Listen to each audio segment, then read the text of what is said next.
I just want to give my opinion on a debate which I have with people fairly regularly at the moment, is the question of what is cleaner between pellet food and frozen food. Now, as a generalization, I would like to say that it is my experience that frozen food is cleaner than your average pellet. And that is because your average pellet is pressure cooked, processed crap. So therefore, in able to give your fish enough nutrients, the amount of pressure cooked processed crap that you need to feed your fish means that your fish produce more waste and therefore are the least economical option as far as how clean the food is. Now, on the other hand, the frozen food, which is just plain raw goodness, you're not getting all the pressure cooked processing, which is wrecking all of the nutrients and vitamins and so forth. So average pellet versus frozen food, my vote is absolutely for frozen food. Now, on the other hand, there are foods which I believe are cleaner than frozen foods, but there's a big but to that. So I am very biased for various reasons towards my favorite two foods, and that is Spectrum's probiotics. Now, Spectrum's probiotics, number one, is a cold extruded food. It is not a heavily processed pressure cooked food. So therefore, the nutrients that is put into the food, the fish actually get, which is a huge thing.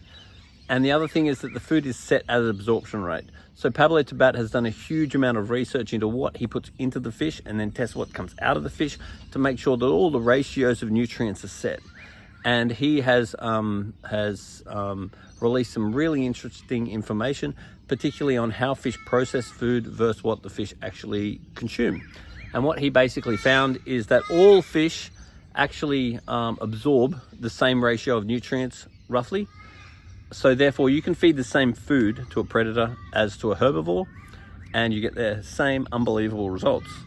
It is how the fish process food in times of scarcity that causes them to determine what they can eat in the wild. So for example, a herbivore has got a very long digestive system, so it can digest very hard to digest foodstuffs, whereas something like a predator has a very short digestive system with a very large stomach, so it can process huge amounts of protein. So what they eat in the wild is not a govern of of the nutrients they actually want. It's how they process the food that allows them to eat what they can eat, what's available in the wild. But when you're giving fish exactly what they need, then what Pablo found is what they need is pretty much the same across all species, freshwater, saltwater, and everything. So as a generalization, I can feed Spectrum's probiotics to all fish and I get unbelievable results. Now, I find the tank stays so much cleaner.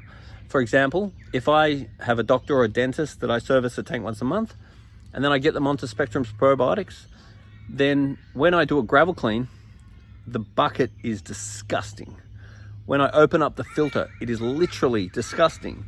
Then, after a month on the probiotics from New Life Spectrum, I definitely notice an improvement. Then after 2 months of just feeding Spectrum, because it has a very good and diverse range of foods within it, and when I clean the filter, it's actually clean. When I clean the gravel, my bucket is still white. And that's because the probiotic bacteria in the food means that when the fish poo, the bacteria in the poo physically eats the poo.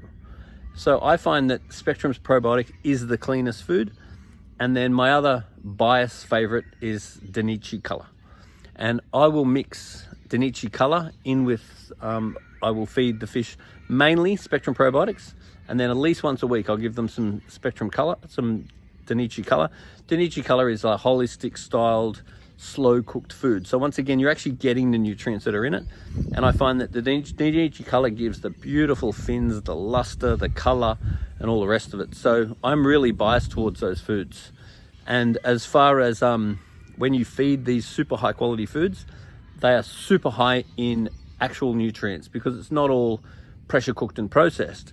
Now, if you feed Spectrum's probiotics and let's say a super high quality food like Danichi, if you feed the right amount, then the nutrients are evenly absorbed and not much waste comes out. And you notice it after a couple of months in the how clean the filter is and how clean the sand is when you do your gravel clean. So as far as the super high quality foods are, if you feed the right amount, you'll find that it is super clean. On the other hand, if you overfeed these foods, I think they're actually even more messy, especially the Danichi. If you overfeed Danichi, you probably find that your tank is dirtier than if you overfeed a normal pressure cooked processed pellet food. So the super high quality foods are super clean, assuming that you're not overfeeding it. Because if you underfeed or you feed the right amount, then very little waste comes out because it all gets absorbed. But if you feed too much, it all comes out, which is very high in nutrients and actually very high in waste. So that's my opinion on pellet food versus frozen food. I believe your average pellet food is dirtier than a good quality frozen food, but I believe the super high quality pellets are actually better, again, assuming they're not overfed. And so what my life basically is I'm an aquarium consultant, been doing it for 30 years, and I basically go to one person's house, I look at the fish, they all look pretty good, I test the water is terrible, I look in the cupboard and sure enough there's good quality food. I can literally go to the very next house and all the fish are dying. I test the water and it's much better than the last house, but then I look in the cupboard and I see cheap quality food. And it has become my opinion over the last 30 years that fish keeping is 50% water quality and 50% food quality. And I mean how good your fish look, how long your fish last, and definitely how clean your tank stays. So anyway, it's my advice to experiment with your foods. So try a food, give it a few months before you actually determine what you actually think of it. Post some photos on Facebook or something that's time-stamped of what your tank looks like, what your fish are like, and that way you can refer to it over time and you can sort of make decisions, because you can actually get a better food, your fish can start looking better and you don't even notice because you're seeing them all the time. But then when there's something like a photo or even someone comes over and they say, wow, your fish just look better than normal, it's 50% water quality, 50% food quality. So I really put a lot of emphasis on the quality of the food, because I believe the quality of your food is 50% of fish keeping. It is all about the environment you create and the nutrients that you put in their body. Anyway, comment on the bottom of this video, let us know what you think.